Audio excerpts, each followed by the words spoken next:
Todos nós nos sabotamos, principalmente quando a gente não sabe regular as nossas emoções. Nesse vídeo você vai aprender um pouquinho mais sobre como é que funciona a autossabotagem e algumas coisinhas que você pode fazer para lidar com esse comportamento, ou melhor, com essa resposta a uma situação. E um adentro aqui, toda vez que a gente fala de comportamento, ele quer dizer sobre dois patamares, aquilo que eu faço como proativo e aquilo que eu faço como reativo. Ok? Então a autossabotagem é um comportamento que você pode ter de maneira consciente ou não, né? O que a gente chama de inconsciente. O que é o inconsciente? Aquilo que você ainda não tem consciência, aquilo que é automático. O consciente é aquilo que você faz de forma intencional, deliberada. Quando a gente se sabota, a gente está falando de um comportamento reativo, tá? Principalmente, muitas vezes, né? Principalmente ele vai ser reativo, ou seja, ele é uma reação a uma situação que você está vivendo. Essa situação traz emoções para você, ela desregula você emocionalmente, e aí você tem ali um comportamento de sabotagem que pode incluir procrastinação, pode incluir como causa baixa autoestima, o abandono das suas metas, crenças limitantes, como a gente chama, né, as crenças disfuncionais, e tudo isso vai resultando em frustrações e estagnação da sua vida. Por exemplo, eu tenho que fazer um mestrado, eu ponho a pilha de livro aqui do meu lado, um monte de aba no computador com os artigos que eu li, mas eu não consigo escrever. Por quê? Porque toda essa informação ela gera uma pressão emocional. Essa pressão eu não consigo lidar porque eu não regulo ela, e aí eu não consigo regulado, eu não consigo sentar e escrever.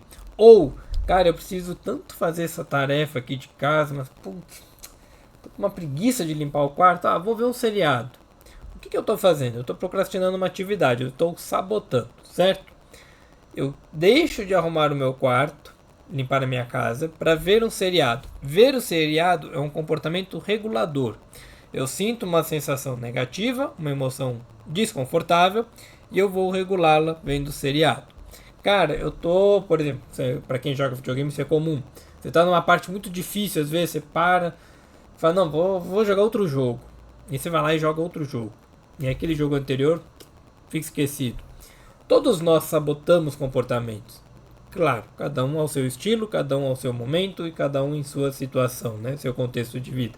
Na perspectiva da análise do comportamento, a gente vai sempre olhar para esses comportamentos como causadores, né? Como a origem deles, sendo a frequência de um reforço que acontece. O que é o reforço? É aquilo que me traz um alívio imediato. Então, se eu tenho um momento que eu tenho que sentar e estudar, mas eu estou muito desconfortável para fazer aquilo, eu sento e vou ver um anime, eu tenho um alívio, então eu tenho um reforço. Essa gratificação imediata, né, esse alívio temporário aqui, ele faz com que o comportamento de desviar do meu objetivo seja reforçado, a evitação. Essa evitação ela vai acontecer em outros momentos, eu evito de novo, né, eu evito algo desconfortável novamente. E no que eu estou sempre evitando, a evitação vira um padrão comportamental. Esse padrão faz com que eu consiga me sabotar várias vezes sem perceber, porque ele virou um padrão, uma característica minha. A mesma pessoa, aquela mesma situação de pessoas que não conseguem controlar as próprias emoções e são muito reativas, são muito combativas também, né? Elas direcionam aquilo para o outro. Por exemplo, eu quando vejo coisas que não me agrada muito na internet, ou alguém fazendo zoeira, eu vou lá e zoo também, acabo sendo mais imediatista nesse ponto, mais reativo. Eu começo a enfrentar mais vezes. Então o enfrentamento ele começa a ser padrão. Só que tanto o padrão de enfrentar quanto o padrão de evitar não necessariamente são bons, porque eu tenho que avaliar eles dentro de um contexto. Às vezes evitar o conflito é muito melhor, e é o que eu brinco muito lá no Threads, por exemplo, com algumas pessoas. Cara, você está numa rede social que tem um monte de gente aleatória que você não conhece, é como se você estivesse andando no meio da 25 de março e alguém xingasse lá do outro lado, seu filho da... Entende? E aí você vai lá querer encher o saco do cara. Ele não te conhece, ele não sabe nada da sua vida, mas você vai lá pra tirar satisfação. Isso é ser enfrentativo o tempo inteiro e não avaliar um contexto. Ou você está sendo assaltado e você, não, mas eu vi num filme que eu consigo agir assim, aí você, leva um tiro. Você tem que avaliar o contexto para saber a melhor função da sua resposta. E é isso que muitas vezes a gente não faz com a autossabotagem. A autossabotagem a gente tem muito a questão de evitação. Então eu começo a evitar tudo que me é desconfortável, mesmo que seja algo que vai me direcionar ao meu objetivo real. arrumar a minha casa, fazer o meu mestrado, criar um conteúdo na internet. Ah, mas eu não tenho estratégia. Ah, mas eu não consegui montar um bom roteiro. Ah, mas eu não sei fazer a thumbnail. Não precisa disso. Grava, posta, escreve, posta. Abre a câmera, fala. Eu montei um roteirinho aqui. Os meus vídeos eles têm uma certa roteirização, que é basicamente um mapinha mental que eu monto. Com os temas que eu quero falar, eu vou falando como se fosse uma breve apresentação. Ponto. Aquilo é um enfrentamento. Antigamente eu ficava na evitação, porque eu ficava justamente nesse pensamento de, mas eu não tenho o melhor cenário, eu não tenho a melhor iluminação, eu não tenho o melhor áudio, eu não tenho a thumbnail. Respira, volta, grava.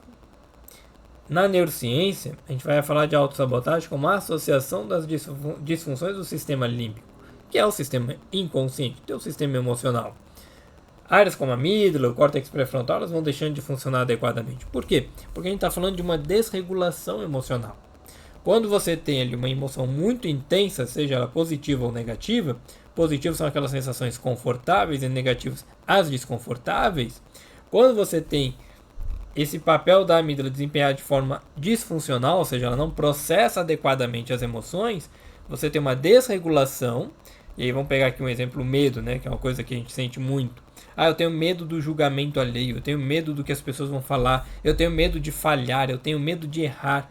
Então você deixa que o medo desregulado, ele vai inundar esse córtex pré-frontal com um monte de hormônios, um monte de neurotransmissores, tal, todo um processo ali químico que faz com que você tome uma decisão errada de eu vou evitar, eu não vou criar o conteúdo, eu não vou gravar o vídeo. Se você não treina, se você não executa, você não tem como melhorar. Se você não melhora, você não tem como aperfeiçoar. Se você não aperfeiçoa, você não evolui. Você não erra, você não tem nada do processo de aprendizado. Porque aprendizado é basicamente tentativa e erro. Você pode tentar por conta própria. Estou tentando aqui alguns vídeos, mudei um pouquinho meu roteiro, estou deixando ele mais sucinto. Mas eu também posso pegar o aprendizado alheio. O que aquela pessoa fez que não ficou legal? O que aquele outro? Por exemplo, eu erro muito porque eu não faço thumbnail nos meus vídeos. Thumbnail é aquela imagenzinha de clickbait para você falar, nossa, eu quero ver esse vídeo. Não faço, eu tenho preguiça. Então eu foco mais na qualidade do meu conteúdo. E agora estou tentando focar um pouquinho mais de como reter a tua atenção nos 3 primeiros segundos. É ridículo a gente pensar disso, porque não funciona assim. Mas para o YouTube, vamos pensar como é que eu consigo reter a tua atenção em 2 minutos. Para que você fique o resto dos 10, 12, 15, 20 minutos que for do meu vídeo. Então a gente precisa começar a olhar que a autossabotagem nesse sentido, a gente vai falar de algumas técnicas logo mais, ela nada mais é do que um comportamento de evitação. Porque eu coloco uma pressão emocional que me desregula, desregula a minha amígdala, faz com que meu córtex pré-frontal não funcione adequadamente, então eu não consigo tomar as melhores decisões, eu não consigo ter autocontrole, autogerenciamento, autorregulação, e aí eu começo a ter um padrão de comportamento nocivo. E isso vem lá da infância, se repete na adolescência e amadurece, se compõe ali na vida adulta. Tem como mudar esses padrões, Rafael? Tem. Nosso cérebro está mudando o tempo inteiro devido à neuroplasticidade que ele possui. Mas se eu não parar para olhar o que eu preciso mudar aqui, eu nunca vou enfrentar aquilo e eu nunca vou poder de fato mudar. Por exemplo, na infância e na adolescência, se a gente pega as experiências aversivas, a gente tende a evitá-las, a não ser que as pessoas cheguem pra gente e nos ensinem a lidar com aquela emoção, aquele desconforto. Então eu estou num evento social, isso é muito comum. Eu não gosto de lidar tanto com as pessoas porque eu tenho meu estilo, eu sou mais introvertido, por exemplo. E eu estou naquele evento onde eu tenho que cumprimentar todo mundo, ele se torna um evento aversivo. Então a minha evitação é, não, vou lá no banheiro. Aí o pessoal vai embora, você está no banheiro, você não precisa dar tchau. Você teve o conforto imediato. Você fala, não, vou dormir. Aí você vai dormir no meio da festa e, ok, você não teve que lidar com o pessoal indo embora. Porque as pessoas vão se sentir muito desconfortáveis tendo que acordar você. Então a gente começa a buscar respostas que são autossabotadoras ou disfuncionais para o objetivo maior. Claro, num curto prazo, ela traz uma regulação, traz um alívio imediato, uma gratificação imediata, mas no longo prazo ela não me desenvolve no que eu preciso. E aí a procrastinação, o abandono de tarefas, a indisponibilidade ou indisposição para fazer algumas coisas, elas vão crescendo. E aí você não se desenvolve como você deveria. É isso que a gente começa a entender que, cara, então meu padrão está vindo lá da infância. Sim, eu não preciso voltar numa terapia lá na sua infância para você resolver. Eu volto lá na infância, na adolescência, para você entender de onde veio esse padrão e como ele está sendo gerenciado agora, como ele está sendo formatado agora. E é isso que a gente faz uma terapia. A gente volta no teu passado, infância e adolescência, para você entender o que aconteceu e traz isso para o presente, ou seja, você sai daquele inconsciente, vai para o consciente, que é o teu presente, para depois ir para o intencional, o deliberado.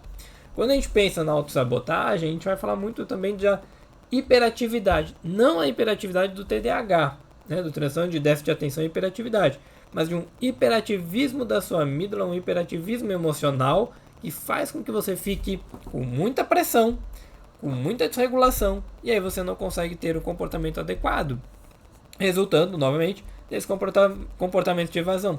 Essa hiperatividade que cria ali todo um circuito de fuga emocional, de desconforto, que favorece essas respostas emocionais mais intensas de fuga, né, de querer fugir dos desafios, ou enfrentar a todo custo, ser mais reativo, elas começam a fazer todo um processo inverso na sua vida. O que é esse processo inverso que eu chamo? Elas, ao invés de fazerem você melhorar, elas fazem você piorar. Porque você para de ter ações deliberadas e conscientes e passa a ter ações imediatas e inconscientes. Ações reativas. Você começa a ficar imprudente. E aí, o que a gente precisa para entender tudo isso? Para finalizar, começar a fechar, né? Como é que eu venço, então, essa autossabotagem? Como é que eu lido com ela? Para você vencer, você vai ter que ter todo um processo de reestruturação de padrão de comportamento e padrão cognitivo. Reestruturação cognitiva e modelagem comportamental. Eu tenho que modelar comportamentos. Modelar é o quê? Pega o barro e começa a mexer nele, fazer o vaso. Você modela de acordo com o seu contexto, de acordo com as suas necessidades. Não é imitar o comportamento alheio, como muita gente faz. É você adaptá-lo para a sua realidade. Isso é modelagem. Então, quando a gente começa a olhar as nossas práticas diárias e aquilo que fortalece o meu autocontrole, aquilo que reduz a influência de respostas imediatas, né, ou respostas muito intensas, eu consigo fazer comportamentos diferentes. Por exemplo, que crença distorcida você tem? Muitas pessoas que se sabotam, elas têm aquela crença de não sou capaz, eu não sou merecedor do sucesso, eu não consigo dar conta. E ela vai alimentando crenças, pensamentos que geram comportamentos e reforçam comportamentos ligados à autossabotagem.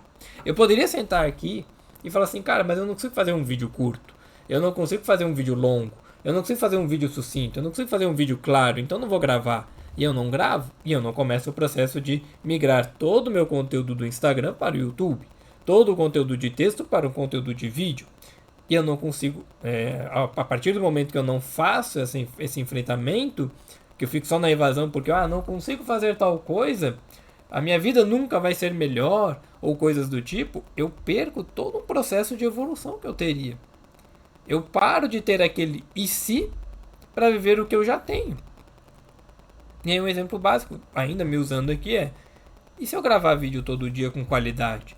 Talvez em algum momento, tendo mais estratégias, elaborando melhor algumas coisas, aperfeiçoando vídeos antigos, eu consiga ter mais retenção de vocês, eu consigo ter mais compartilhamento, eu consigo monetizar o canal, monetizando o canal ao longo do tempo, né? Vamos pensar um vídeo por dia, eu consigo ter uma renda extra com o canal, não como renda extra, mas como um trabalho mesmo de criação de conteúdo, e aí eu consigo administrar melhor os atendimentos e a criação de conteúdo.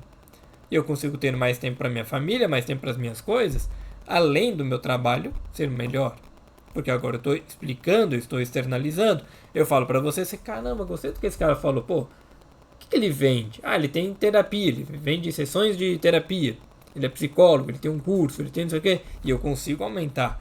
Mas se eu não estabelecer melhores crenças, se eu manter aquelas crenças distorcidas, eu não vou desenvolver o que eu preciso. Então eu preciso trabalhar também o meu modelo mental, né, as minhas crenças. Junto disso, eu tenho que ter um estabelecimento de metas menores e alcançáveis.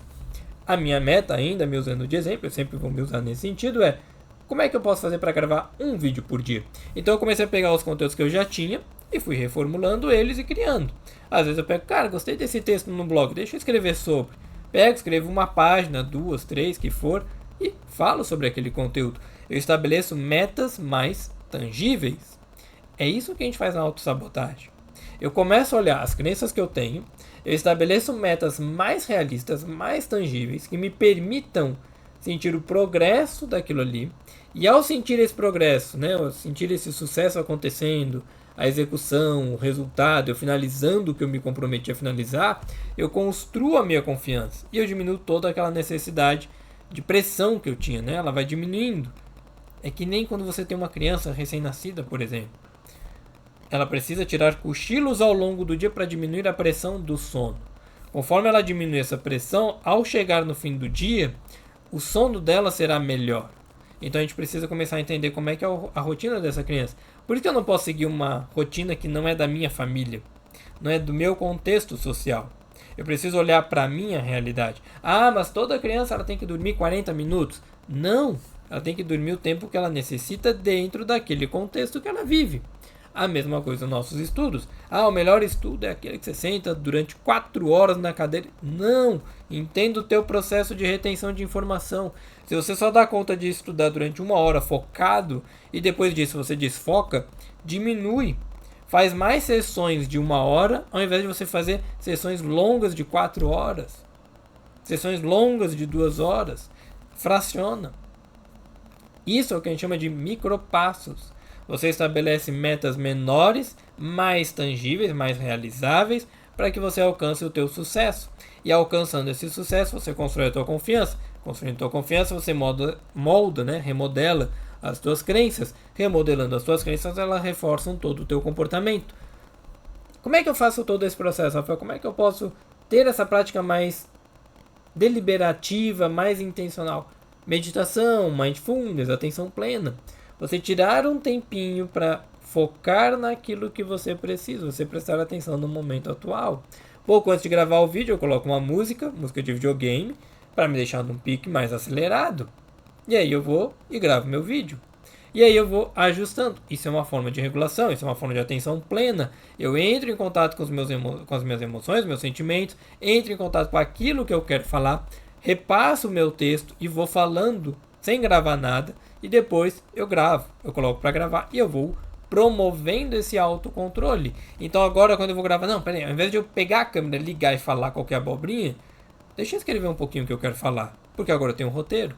Agora eu tenho como falar sobre aquilo. Então eu tenho palavras-chave, eu tenho algumas frases, eu tenho algumas palavras em negrito.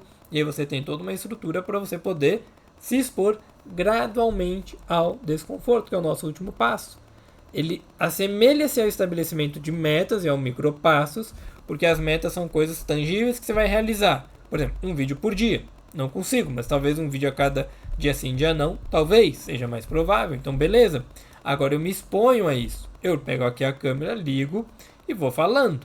À medida que eu sinto, pô, o vídeo tá legal, tá indo bom, tá indo bem, tá, não sei o que, mantém. Pô, não ficou legal, tiro, regravo. Esses vídeos que eu faço, eles não têm edição. Porque não tem na minha cabeça a questão de, vou sentar, fazer todo o vídeo, eu vou editando para ver as melhores partes. Não. Esteja em constante movimento. Esteja consciente do que você faz. Esteja em atenção plena. Eu não posso estar aqui gravando e... Não, pera aí, gente, rapidinho. Tá, não, pô, beleza. Eu tiro isso na edição. Não, eu tenho que estar focado, intencional. E é isso que a gente faz com a autossabotagem. Eu preciso primeiro entender qual é o contexto que ela existe. Ou seja, o que eu estou sabotando? Eu estou sabotando porque eu estou evitando tudo a qualquer custo. E por que eu evito? Então, quais são os meus gatilhos? À medida que eu tenho compreensão desses gatilhos, né, e eu escrevo sobre eles, ok, como é que eu posso lidar com eles? Quais são as necessidades por detrás? Quais são os medos que eu tenho? Quais são as inseguranças? Então, eu anoto tudo isso. Agora, como é que eu quero enfrentar isso tudo? Aqui eu trouxe alguns passos que é para vocês terem essa noção. Entenda as tuas crenças. Comece a estabelecer pequenas metas, metas mais realizáveis mesmo, por menor que ela seja. Tenha uma prática de meditação, de atenção plena naquilo que você está fazendo. E por último, se exponha gradualmente. Vou dar um último exemplo só para a gente fechar. Eu estava no Kindle, e eu gosto muito de ler pelo Kindle, não o aparelho, mas o aplicativo do celular ou pelo computador. Hoje, para mim, livro digital ele acaba sendo uma mão na roda porque, tô esperando cliente, eu leio, tô na fila do banco, eu leio, eu tô no carro com passageiro, eu leio. Então, eu tenho como ler em qualquer canto, eu não preciso carregar um peso como o livro, né? E às vezes livros grandes e tal, não dá para carregar o tempo todo. Então eu leio pelo celular, beleza? O Kindle ele tem um contador de dias. Ele conta quantos dias seguidos você está lendo. O meu hoje ele está em 8 dias. O que aconteceu? Sexta-feira passada, ele não contou. Foi um dia que eu fui dormir um pouco mais tarde, fui dormir mais ou menos umas 11h40. Eu estava lendo muito pelo Kindle do computador, porque eu estava no escritório estudando. E eu falei, deixa eu terminar esse capítulo. Lá no quarto eu terminei, fui para a cama, abri o celular, comecei a ler pelo Kindle.